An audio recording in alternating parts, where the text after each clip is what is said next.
Yo, what up YouTube? And what up Dyslexia Nation? Let's try that one. This video is about how you can use dyslexia to sleep better. It's kind of weird, but I'm going to explain what it's all about.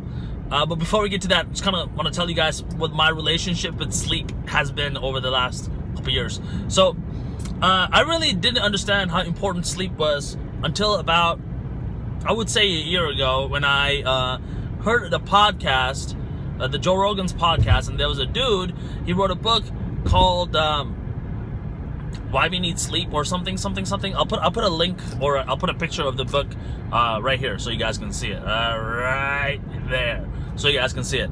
Anyways, after I read this book, I realized, well, shit, sleep is so important. It's like the foundation of your mental and physical health. So I started taking sleep really seriously.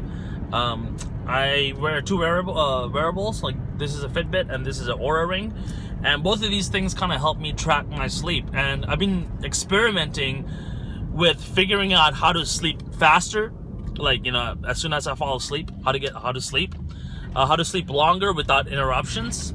Our kid sleeps in the same bed with us, so it's kind of hard sometimes to get like a full night's sleep without any interruptions, because she's only 2, so she moves around and wakes up and cries and stuff like that still. So I've been trying to do a lot of experiments with all this, and something that I found to be really interesting is using dyslexia to fall asleep faster. And I'm gonna explain how that works. So, most dyslexics, including myself, when we read using our eyes, like, a book using our eyes, it makes us like mentally tired faster than normal people. That's because our brain has to work a little bit harder to process this like very specific way of getting information, which is through eyesight alone. And our brains are used to using more of its more brain areas to get information. So when we read, it makes us exhausted a lot faster because our brains are less efficient, basically. So I've been using this little hack to kind of help me sleep better. And the way I do that is I have a Kindle and I read a book that I've already read before through my ears, like, with Audible. I would just buy a regular book, and then I just kind of read it for like 30 minutes. And within 30 minutes, I feel really, really, really mentally tired. And right when I close my eyes, I turn off my Kindle, I close my eyes, and boom, I'm like asleep within 5 minutes. And it's cool because I've been able to track how fast I sleep using my Oura Ring. It kind of tracks your heart rate and then heart rhythms.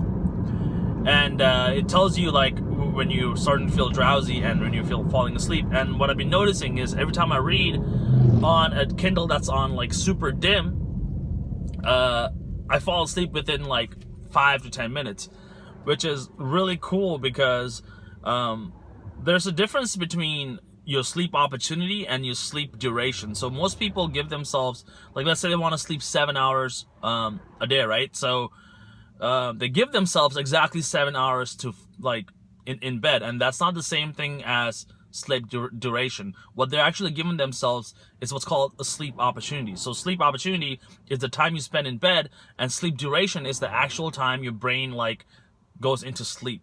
And the beneficial part of sleep is not the sleep opportunity, how long you spend in bed. It's actually how much time you're spending in the different stages of sleep, like light sleep, REM sleep, and deep sleep.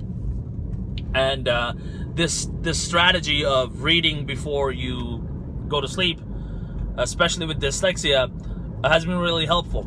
I just want to give you a few tips on top of reading that'll kind of help you out too. One of the things that I've been really working on is turning off all lights. In the upstairs, we have a 2-story house, and people are still doing stuff downstairs, so the light stays on, but upstairs there's no lights. And I've been using candles and these like little tiny like lights. I'll put another picture or link to it on Amazon. They're at $15. They're like rechargeable tiny lights that don't project that much blue radiance. which really helps with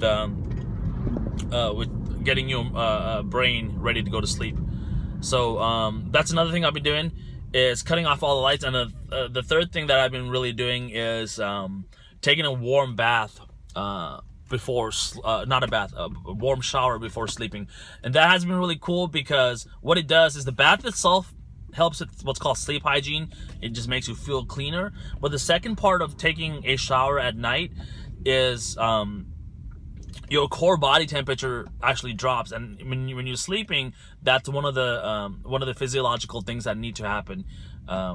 Your temperature needs to drop to a certain level, and then it'll kind of signal like you're ready to go to sleep. Speaking of temperature, another thing that you can really do is make sure that your heater is off. I think the ideal sleep temperature is around 65 or 67 degrees. So if you have the heater on, you can turn that off, and that'll kind of help you out too. And another thing that I do that my wife kind of doesn't like, she thinks is annoying, is I leave a fan on, and the fan just blows in my face, and it just makes like this like white noise, and also like blows air across my face, which also reduces the skin temperature and the core temperature that my body is when it's sleeping. Another thing that the fan does is like I used to get like the pillow used to get hot, so I'd have to like switch pillows and stuff like that, like turn around and stuff like that. But now that doesn't happen because there's a fan blowing like on my face when I'm sleeping. Anyways, I hope this helps. If you guys are interested in sleep, please check out this book. I'm gonna put it right here so you guys can see exactly what I'm talking about. A picture of this thing. It's called what is it called? It's called Why We Sleep by Matthew Walker, PhD. You can get it on Audible. I know you guys don't like to read on paper, neither do I. So, by the way, I'm gonna do a video on Audible. It's pretty interesting. There's also lots of free ways to get legal ways to get audiobooks. If you're into reading, and you should be, because it's the fastest way to become smarter at stuff. All right, guys, I love you. I'll talk to you soon. Get some good night sleep tonight. See ya. Bye.